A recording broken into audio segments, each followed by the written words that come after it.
They put me off the land on a Thursday, the 15th of October, 1887, with the maples already stripped and the light the color of old pewter. And I did not cry until I was over the ridge and sure no one could hear me. I had 2 weeks before first snow, a gray mule named Peach who was not mine, a dog who was, a quarryman's journal so worn the cover had come away from the spine, and one clear understanding of what I intended to do. The understanding did not feel like courage at the time. It felt like arithmetic. The land was Vane land, and I had been Nora Vane for 11 years, wife to Douglas Vane from the spring of 1876 until his death the previous March, and in the 7 months between his burial and that October Thursday, I had learned that 11 years of a name does not make it yours when the family wants the ground back. His brother Claude made the case at a family council I was not invited to attend, though I heard the result clearly enough, stated flat and without apology in the yard, with Claude's wife watching from the porch and not meeting my eye. I had until the end of the month. He was not unkind about it. He was simply certain it was right. I did not yet understand, standing there with the yellow elm leaves coming down around me, what the next 5 months would ask of me, or what they would settle. I didn't understand that the hill behind the Vaneland, the long, south-facing limestone slope I had always been told was worthless ground, was about to become the thing that kept me alive. I want you to sit with that for a moment if you are willing, and remember it when the men on the porch start to laugh. The hill was going to matter. I just did not know it yet. My dog Corb came to me by accident, if accidents exist, a dark shepherd cross with one white foot who appeared at the edge of the kitchen garden in May, thin as a shadow and unwilling to leave. Douglas had been dead 6 weeks. I fed Corb from the table scraps and did not name him for a month, because naming felt like a decision I was not ready to make. But by June I had admitted to myself that he was staying, and the name came easily after that. From the old quarry word my father used for the smallest useful stone, Corb. Something that fits in a gap and holds. What I need to tell you before the hill and the cold, and what the winter made plain, is where my knowledge came from.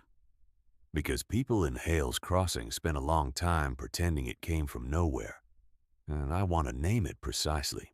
My father was Josiah Wren, a limestone quarryman out of Clearfield County, and he raised me in the quarry the way some men raise children in a garden or a library, which is to say I grew up understanding stone the way other children understood bread.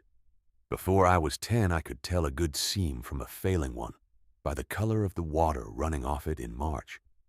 Before I was 14, I had learned to read a hillside the way a page is read, following the angle of the strata and the line of the seep to know where the drainage went in spring and where the heat pooled in August, where the frost would work its way in and where the stone would hold. My father worked in a round-brimmed hat and heavy gloves, and he smelled always of rock dust and tallow grease, and he talked while he worked the way some men hum, steadily and without expecting an answer, explaining what he was doing and why, as though the limestone itself was his audience, and I happened to be nearby. He took me once, when I was perhaps 12, to a low hollow in the hillside above the Clearfield quarry, where an old quarryman named Brost had lived one winter in the 40s, after his cabin had burned in November and he had nothing else. The hollow was barely large enough to stand in, but it faced south, and the walls were solid limestone 4 feet thick, and my father put his palm flat on that stone in September and held it there, and had me do the same. And the warmth I felt was not the warmth of a fire. It was slower and deeper than that. The way a river stone warmed by a whole summer of sun is warmer than a stone that has only been near a campfire for an hour. He said that Brost had lived in that hollow from November to March on a cord and a half of wood, and come out in spring with his fingers and toes intact and nothing to apologize for. Stone remembers every summer it ever had. That was my father's whole principle, stated as simply as he could state it. The mass of the earth holds warmth the way a hearthstone does, not burning, but keeping, slow and patient and deep. And if you go into the earth far enough and seal your entry correctly, you stop arguing with the weather altogether and let the argument be settled in your favor by the accumulated heat of every August the hill has ever known. He died of a chest fever when I was 19, and I heard that sentence every day after that. The way you hear things more clearly once the person who said them is gone. He left me his quarryman's journal, 40 pages of close handwriting about angles and drainage and the thermal behavior of limestone under frost, and a set of iron wedge tools that I carried through my marriage and out the other side of it. Douglas Vane had never asked about the journal. He was a corn man and a timber man and had no use for limestone thinking, which was fine by me. I kept it in the cedar chest at the foot of our bed and did not think about it much during the years we were together and comfortable. I thought about it the morning Claude Vane told me I had until the end of October. 2 miles from the Vane homestead, back along the county road, and then up a deer track through second-growth oak, there was a limestone hillside that faced nearly due south and had a natural bench cut into it about 8 feet up from the base, a ledge roughly 12 feet wide where the softer shale below had weathered away and left the harder capstone jutting. My father had looked at it once when I was a girl and told me the hill held warmth the way a still pond holds the sun, slowly and deep, and that a person could live in the face of that hill if they had to. I thought he meant theoretically. I had not told anyone about the hill. I walked to it the afternoon of October 15th, with Corb at my heels and Peach behind me on a rope, and I stood at the bench and looked at the south-facing slope and put my hand flat on the limestone face and felt what my father had described, a warmth not like fire but like memory, the seasons stored in the stone, still giving back in October what it had collected from May. I began digging the next morning. The work I did on that hillside across the last 2 weeks of October and the first days of November would have looked, to anyone passing on the deer track below, like a woman in a state of grief doing something not quite sensible. And I will tell you that Denton Hale, who owned the dry goods in Hale's Crossing and fancied himself the clearinghouse for community opinion, was among the first to offer that interpretation, having ridden past the hill on the 4th day of my digging and stopped his horse long enough to observe me. He was a tall man with a careful beard and the particular expression of someone who has decided the situation before arriving at it. He looked at the hole I had begun, which at that point was perhaps 5 feet across and 4 feet deep, and he looked at the tarpaulin I had rigged from a branch to keep the morning rain off the opening, and he looked at Corb sitting beside the spoil pile, and he said, without malice, the way you describe a thing you have already categorized, that he supposed this was what they were going to be calling Norris Hole, and then he clicked his horse on down the track. I did not answer him. I went back to work. My father's journal was specific about the angle of penetration into a south-facing slope. You did not dig straight in like a mine shaft. You drove the opening at a downward pitch, 8 or 10 degrees below level, so that cold air, being heavier, would pool at the entrance and drain away, rather than flooding the interior. The chamber itself needed to sit level or slightly raised from the tunnel, so the warm air collecting at the ceiling had nowhere to go but stay. The walls had to be thick, not for structural reasons alone but for mass, because mass was the whole principle. The limestone and packed clay absorbing the sun's heat through the hillside all autumn and releasing it through the winter like a long, slow exhalation. My father had never built such a place himself, but he had known the principle from older quarrymen who had wintered in the hills during hard times, and he had written it down carefully in the way a man writes things he believes will matter one day, even if he cannot say when.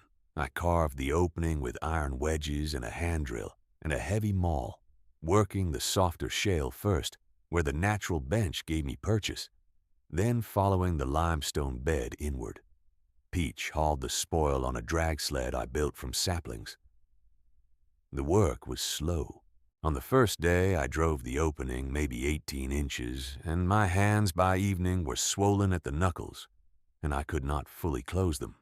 And I ate cold cornbread by the small fire I had built at the tree line below, and let Corb press his warm side against my leg in the dark, and considered what I had committed to.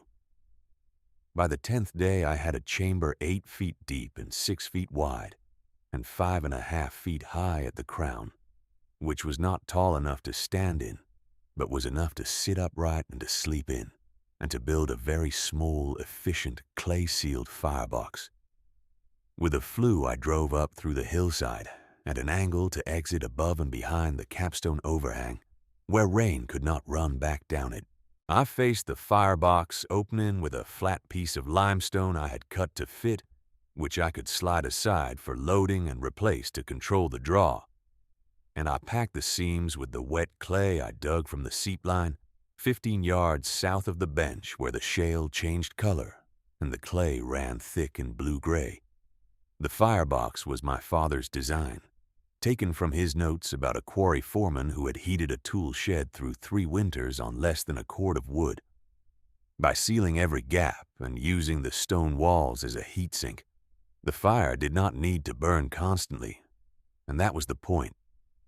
It needed to burn hot enough for long enough each day to charge the walls, and then the walls would do the work for hours after the fire went to coals. My father had written the principle in plain arithmetic. A wall of dry limestone 18 inches thick, charged once daily with a 2-hour fire at full heat, will release that heat over roughly 16 hours. You are not heating a room. You are heating a battery, and the battery heats the room. I sealed the entrance frame with a double layer of clay-packed straw, working it in sections and letting each section dry for a day before adding the next, so the whole frame ended up nearly as dense as rammed earth, without gaps where the cold air could finger its way through. I hung a heavy wool blanket inside the tunnel where the angle turned level, making a second barrier between the outer cold and the inner air. Corb understood the blanket immediately and made a habit of sleeping against it from the inside, which added a small, useful warmth of his own. I want to tell you something. If you have never been in a hillside in the middle of digging it, the smell is the smell of time. Limestone carries it differently than clay, quieter and drier. And in that particular hill, it carried the faint mineral trace my father had always described as the earth thinking. I don't know a better way to say it. I was 37 years old, newly dispossessed, and digging myself into a hillside that smelled like my father's hands. I did not feel sorry for myself. I felt, for the first time since March, that I was doing something that made sense.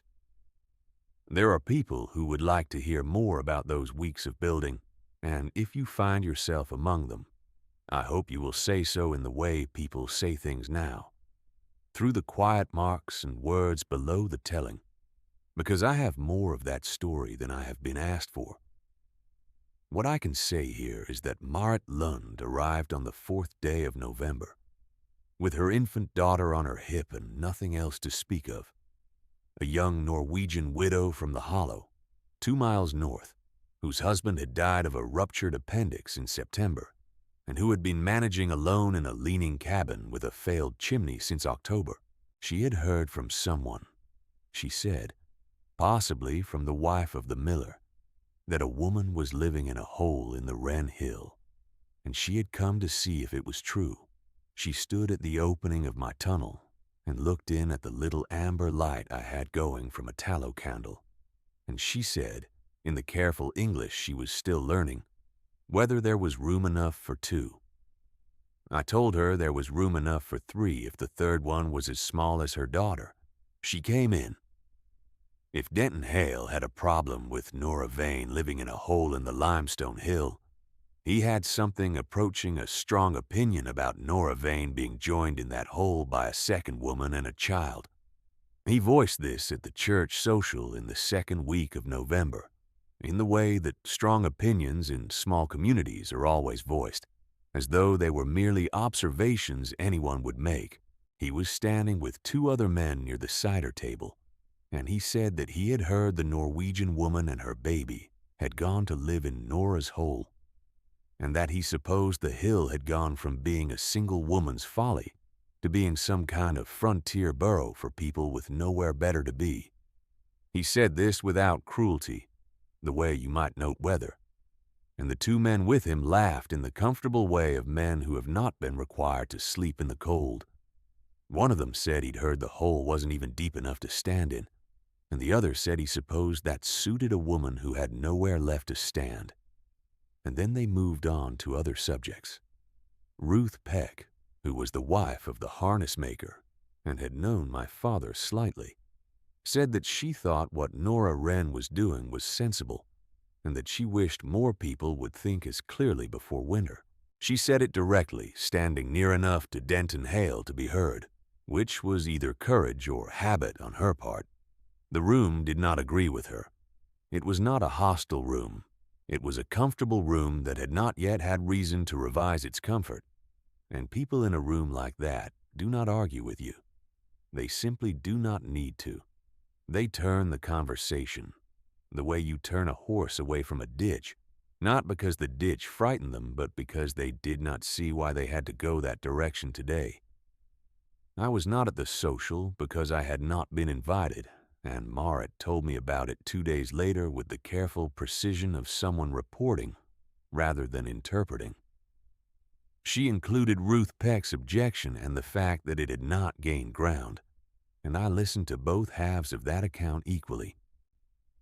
I thanked her and went back to finishing the second sleeping shelf I'd been cutting from the far wall of the chamber, and Corb came and put his head in my lap while I worked, and I let him.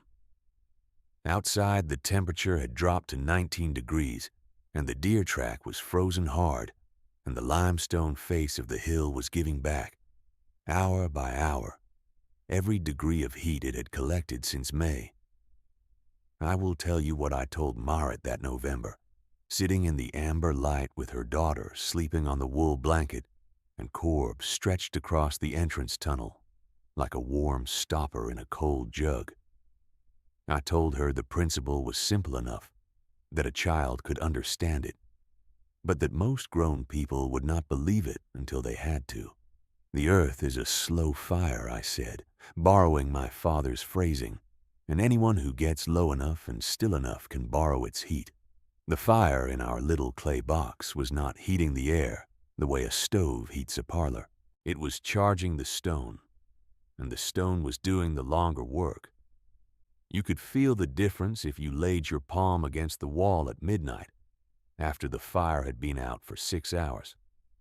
A parlor wall at midnight in December is as cold as the air. This wall was not. It was giving back what it had been fed, slowly and without drama, the way memory gives back what was put into it in the dark, when you stop asking for it and simply wait. Marit listened to this with her hands folded around her tin cup, and then said, in the mild, observant way she had, that where she came from in Norway, they had a word for what I was describing. She did not know the English of it. The nearest she could put it was the warmth that waits. She thought about it a little more, and said it was also the name they had for the feeling of being held in trust by something older than you, something that has kept warmth longer than you have been alive. I thought that was a better description than mine, and told her so. She said her grandmother had told her never to dismiss a south-facing slope, because a south-facing slope has been paying attention all summer and has something to show for it. 2 women in a hillside in November, one Norwegian and one Pennsylvanian, and between us we had my father's quarryman's journal and her grandmother's instruction, and a hill that had been paying attention since before either of us was born. We were not cold. As long as we banked the firebox twice a day, we would not be cold. I had my father's journal as my proof, and the warmth already in the walls as my evidence, and I did not need anything else. Merritt thought about this for a moment. She had grown up near the Arctic Circle in a place where people also lived close to the ground in winter, she said. And what I was describing was not strange to her, only new in its particulars. I found this comforting in a way I could not have explained to Denton Hale. The first sign came on the 8th of December. I had gone to the store in Hale's Crossing for salt and tallow, and the sky to the northwest was the particular blue-gray of old iron, dense and low and holding its breath. Denton Hale was outside his store smoking a short pipe, and he looked at the sky and then at me, and said with the tilted, mild amusement that had become his register for anything concerning Nora's hole, that I had better get back to my burrow before the weather found me. He said it the way a man says something he expects to be the last word on a subject. I paid for my salt and left. The cold came on the 12th of December, and it did not lift until the 3rd week of January. I kept a small ledger, and I have it still, and I will tell you what the figure said. December 12th, 12 degrees Fahrenheit above zero at sundown. December 15th, 4 degrees. December 20th, -3. On the 26th of December, Christmas, the temperature at the road in Hale's Crossing was -8 degrees Fahrenheit, and the sky was the color of pewter and offered nothing. Inside the chamber, when I put my little mercury thermometer against the far wall at the level of our sleeping shelves, it read 41 degrees. We burned half a cord of wood in 30 days, working the firebox twice a day for an hour each time, no more, and the walls held what we fed them and gave it back through the night. The families in Hale's Crossing were not faring as well. The Marsh family, who had the nicest frame house in the valley with real glass windows and a good iron cookstove, had burned through 2 full cords by Christmas and were rationing hard on the 3rd. Walt Marsh told his neighbor, who told the miller, who told Marrett when she went for cornmeal, that the parlor temperature had dropped to 31 degrees on the night of the 22nd, and that the water in the pitcher had frozen solid. He had hung old quilts against the inside walls to try to hold the heat, which helped some but not enough, because a quilt against a wall is not the same thing as a wall that is the heat, and his frame house had no more mass in it than a box. The Cotter family on the north side of the valley lost 4 hogs to the cold in the 2nd week of January. They had tried to keep the animals in the barn, but the barn had gaps they had never properly chinked, because in 30 years of living there the gaps had never mattered, and now they mattered, and there was not enough time left in a January night to matter-proof a wall that had been dismissing the question for 3 decades. They lost the hogs one by one over 4 days, each one a cost they would be reckoning with for 2 years. Old Elias Runge, who was 68 and had lived in that valley his whole life, was found by his daughter on the morning of January 4th, sitting in his chair with his fire out. Not cold enough to be in immediate danger, but close, his joints too stiff to have risen in the night when the fire went low, and the cold had come in under the door and settled at floor level the way cold always does, patient and low, waiting for the fire to fail. She brought him to her own house and kept him there for 3 weeks. A man named Warren Stills, who had been ill since November with a deep cough, died in the 3rd week of January. The cold finished what the illness had started, and no one could say with certainty where one cause ended and the other began. But the cold was there, and doing its patient arithmetic regardless.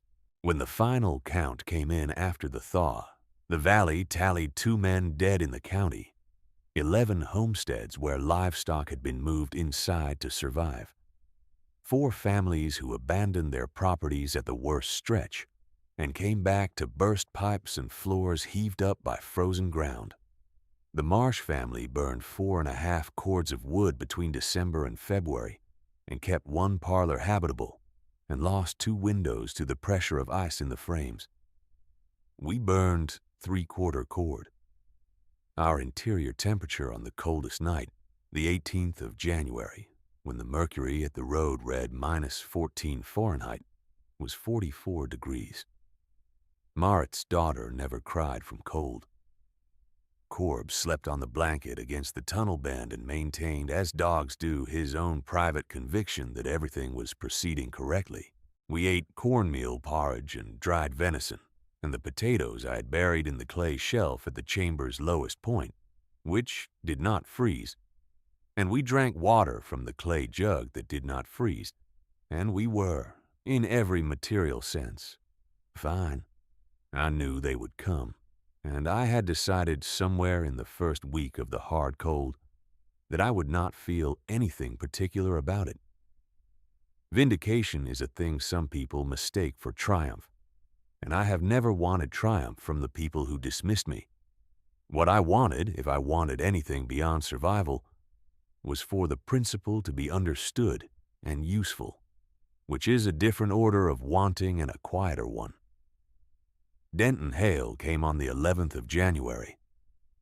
I heard Corb stir first, the small shift of a dog who has sensed something before the body has committed to waking. And then I heard boots on the frozen ground outside the tunnel opening, careful and slow. It was mid-morning.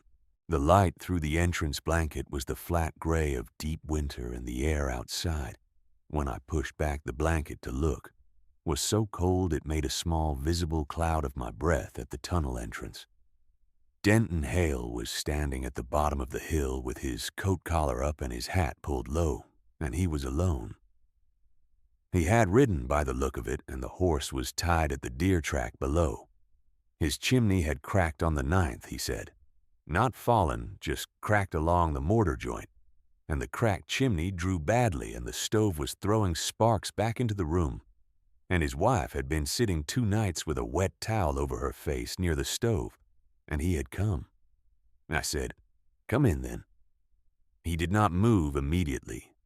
He looked at the tunnel opening and at the tarpaulin rigged over the entry, and at Corb sitting just inside the blanket looking back at him, and he stood in the -12 air for a moment that was longer than it needed to be.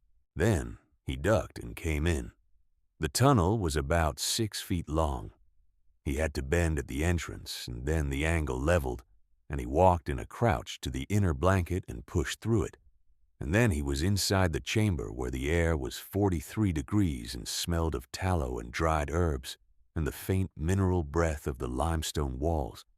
And he stood up as much as the 5.5-foot ceiling allowed, which brought him to a stoop, and he stopped.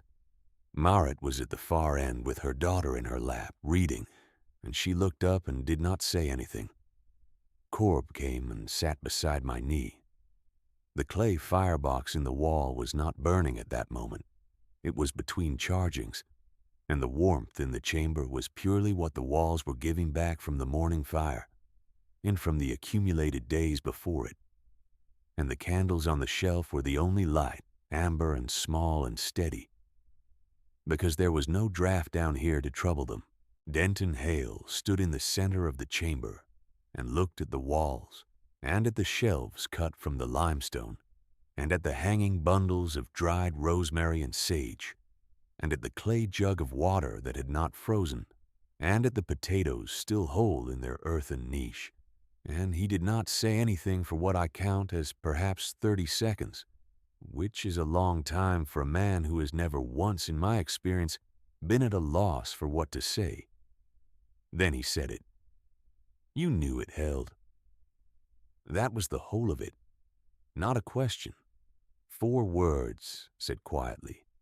"The way you say a thing you have just finished deciding is true." I said yes. He stood a while longer. Then he asked whether his wife and the Cotter family, whose stove had also failed, could be brought in until the freeze broke.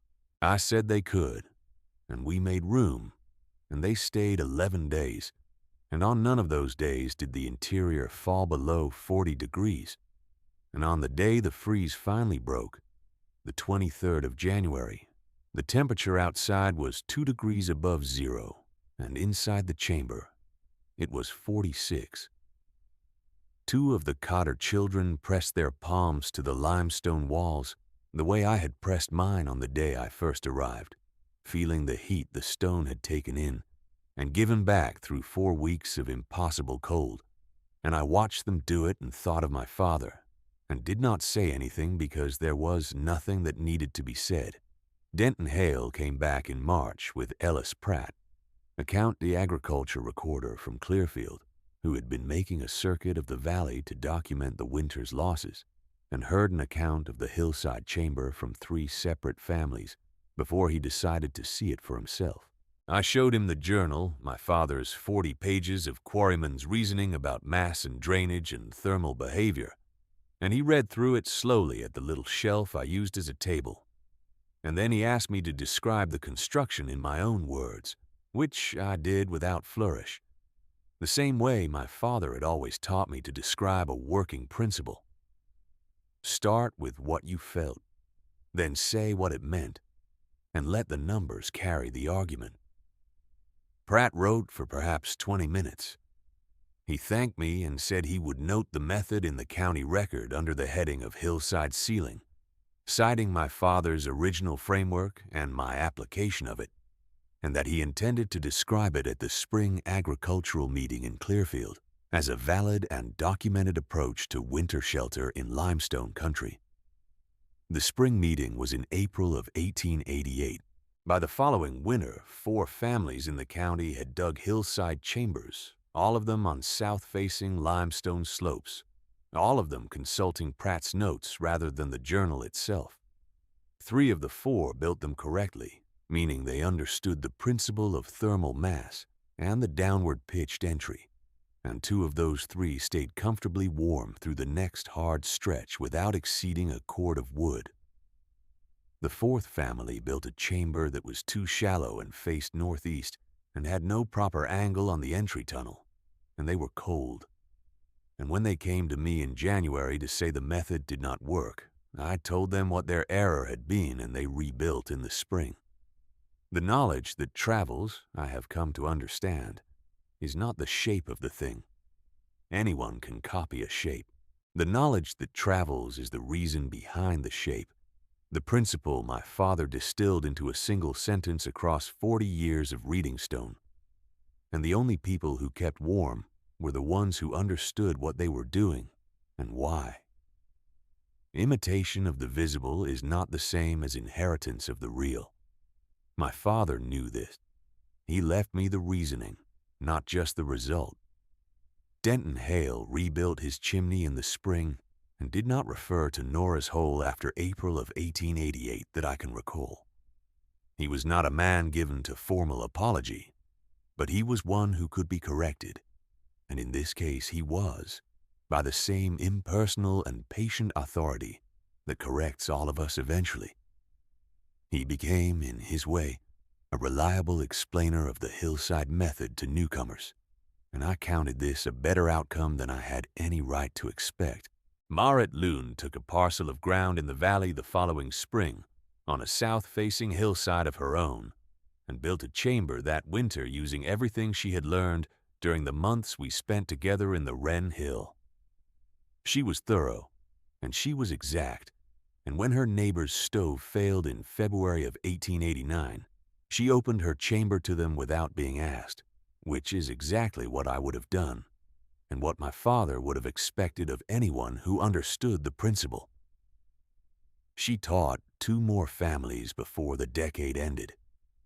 The knowledge moved, the way knowledge does when it is really knowledge, from hand to hand and season to season, carried by people who had felt the warmth in the stone and understood where it came from. I lived in the hillside chamber through 2 more full winters after that first one, and then I built a small house at the base of the hill using the limestone I had excavated from the chamber and from the bench above it. A house with thick walls and a floor set 2 feet below grade, which was in its own way the same principle applied above ground. And I was warm in that house without working hard for it. I did not need much. I had the house and a kitchen garden and the work of explaining the method to the people who came to ask, which was more people than I had expected and fewer than the method deserved. And I was content with both of those facts. Ellis Pratt's report was copied into the Clearfield County Agricultural Record in the spring of 1888 and cited in a farming almanac the following year under the heading of Earth-Sheltered Construction in Limestone Country, with a footnote attributing the underlying principle to a quarryman's practice that predated the current application by some decades. My father was not named in the footnote, but the principle was his, and I knew it, and knowing it was sufficient. He had spent 40 years understanding something true about the earth, and the earth had eventually made the argument for him in the language of February temperatures and cordwood counts, and no footnote could add anything to that or take it away. Corb lived to be 11 years old. In his last winter, he slept beside the clay firebox in the house I'd built, pressed against the warm stone of the base the way he had always pressed himself against warm things. And I let him have the whole of the heat that winter and kept the fire going longer than I needed to for myself. He died in March, the same month my father had died, which I noticed without dwelling on. I buried him near the tunnel opening, in the spring grass at the base of the capstone ledge, marked by a flat piece of the same limestone I had pulled from the hillside face on the second day of building, set flush and low the way he had been in life, low and steady, and watching. Marit Lund outlived me, or so I expect, as she was 9 years younger and in good health when last I knew her, and her daughter grew up understanding limestone the way I had grown up understanding it, not from books, but from the walls of the chamber where she had spent her first winter, and where the warmth in the stone had been the first warmth she knew outside her mother's arms. I count that a form of inheritance, knowledge passed before words existed to carry it, the way the oldest lessons always go. Her daughter built a chamber of her own in the spring of 1901, when she was 14, and her mother was laying out the foundation of a second house. And she built it correctly the first time, reading the angle of the strata and the color of the seep, the way my father had taught me to read them. I heard about this from Marit herself and didn't feel pride exactly, though something near it.